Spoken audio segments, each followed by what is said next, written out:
Imagine a world where your favorite NFL team makes a draft pick so questionable, so disastrous that before a single regular season snap is even played, regret has already set in.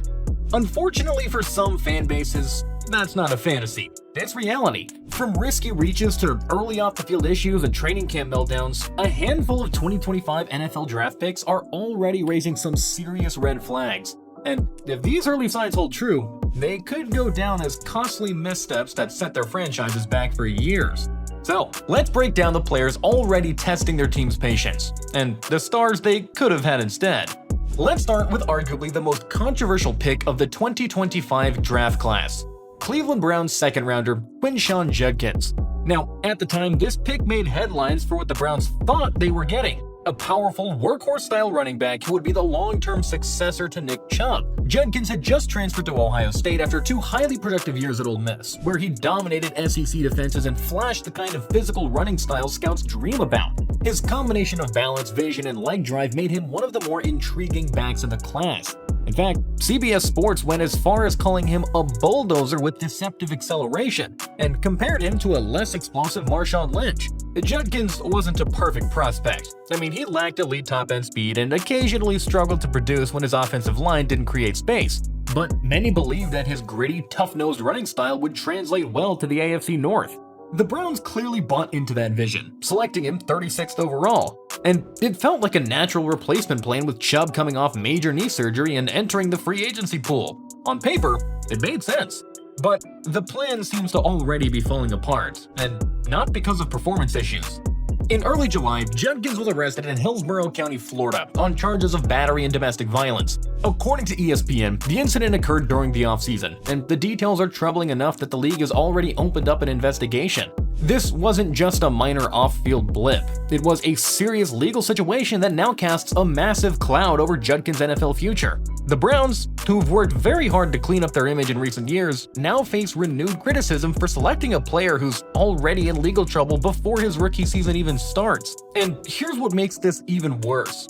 Cleveland had so many better options on the board at pick 36. Trayvon Henderson, another running back from Ohio State, was still available. Henderson offers far more speed, explosiveness, and receiving upside to Judkins, and would have brought a similar local appeal without the red flags. Wide receiver Luther Burden III was also sitting there. Jerry Jeudy's solid, don't get me wrong, but they've got no real threats outside of him in their receiver room. I mean, Burden could have given the Browns a dynamic playmaker alongside Jerry Jeudy. Or if they wanted to double down on the defense, guys like Donovan Eziraku or Mason Graham were still on the board. I mean, either could have formed a terrifying front with Myles Garrett. But instead, the Browns took the risk, and it's already backfired. Now, instead of fans being excited about their new offensive weapon, the conversation has shifted to whether Judkins will even be part of the team in week 1, or ever. It's a distraction that the franchise just doesn't need, and it's a situation that looks worse with every passing day. For Cleveland, this might be remembered as a pick where need, fit, and hype clouded judgment, and one that could cost them dearly. Next up, Jaxson Dart. Drafted to officially end the Daniel Jones era, Dart was supposed to bring poise and modern QB athleticism to the Giants' offense. Instead, he's drawing parallels to Jones, and not in a good way. Dart's first day of training camp was filled with shaky throws, slow processing, and a lack of confidence. He missed multiple reads and 11-on-11 drills, threw a brutal pick 6 in red zone work, and looked overwhelmed by defensive disguises. It's deja vu for Giants fans, who've seen this movie before with Daniel Jones, and they know how it ends. And the decision to take Dart at 25th overall looks worse when you consider who else was still on the board. I mean, Shedeur Sanders was right there. He's been lighting up training camp with the Browns, showcasing elite ball placement, mature leadership, and accuracy in tight windows. If the Giants had waited just a bit, or even traded down, they still could have had him. But instead, they reached for Dart, who now looks like he's in over his head. They also passed on elite defenders like Malachi Starks and Jahad Campbell, who've both flashed early in their respective camps.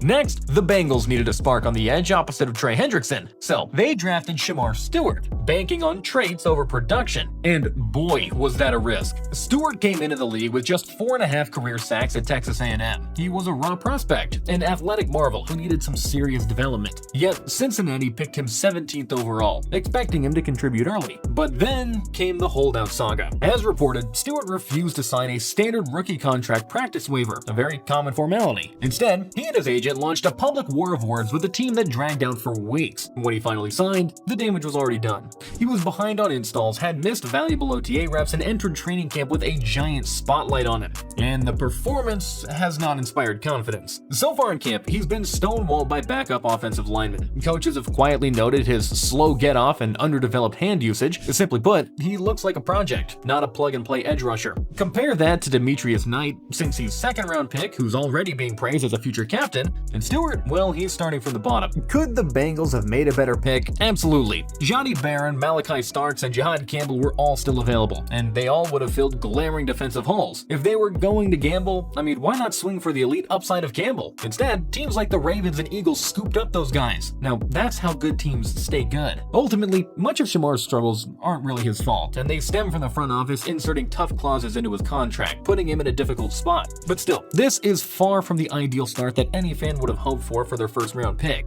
But back to Cleveland, another pick they may already be regretting, Dillon Gabriel. When the Browns drafted Gabriel in the 4th round, it seemed like a low-risk backup QB move. But then, Shedeur Sanders kept falling, and falling, and falling until the 5th round. Now, Dillon Gabriel, who's been just okay in Browns camp so far, is quickly looking like a wasted opportunity. And unfortunately for Cleveland, the comparison that's making this pick look worse by the day is coming from another rookie quarterback taken much later, Shedeur Sanders. According to ESPN Cleveland, Gabriel went just 8 of 12 with no touchdowns during his first full pads practice of training camp. Meanwhile, Shedeur Sanders, drafted after Gabriel in the 5th round, looked lights out. He went a perfect 9 for 9 with 2 touchdowns, showing off elite ball placement and composure under pressure. Multiple outlets have praised his poise, quick decision-making, and ability to command the offense like a veteran. In short, Shedeur has it, and he's already outperforming expectations. And that is the frustrating part for the Browns. They took Gabriel before Shedeur, using a valuable day 3 pick on a quarterback who now looks like the lesser talent. Yes, Cleveland couldn't have known that Shedeur would fall that far, but they had enough mid-round capital to make a move or roll the dice around later. They played it safe, and so far, it's not paying off. Worse,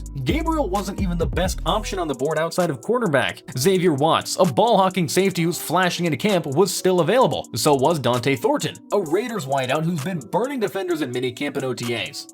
Either would have provided way more upside than a QB who's been outshined since day 1. But instead, Cleveland made the wrong bet, and if Shedeur continues to rise while Gabriel fades into the background, this draft miss will only sting more. So, there you have it, 5 draft picks already giving their teams second thoughts before week 1 even hits. Whether it's off-field drama, training camp flops, or simply getting outshined by players who were passed up, these teams might be watching the 2025 season with some serious regret. But we want to hear it from you. Did the Browns already ruin their draft with Judkins and Gabriel? Is Dart already doomed in New York? And can Shemar Stewart win back the Bengals fan base? Drop your thoughts down in the comments below. And don't forget to like and subscribe for more deep dive NFL breakdowns just like this one. This is just the beginning, and as always, the NFL never sleeps.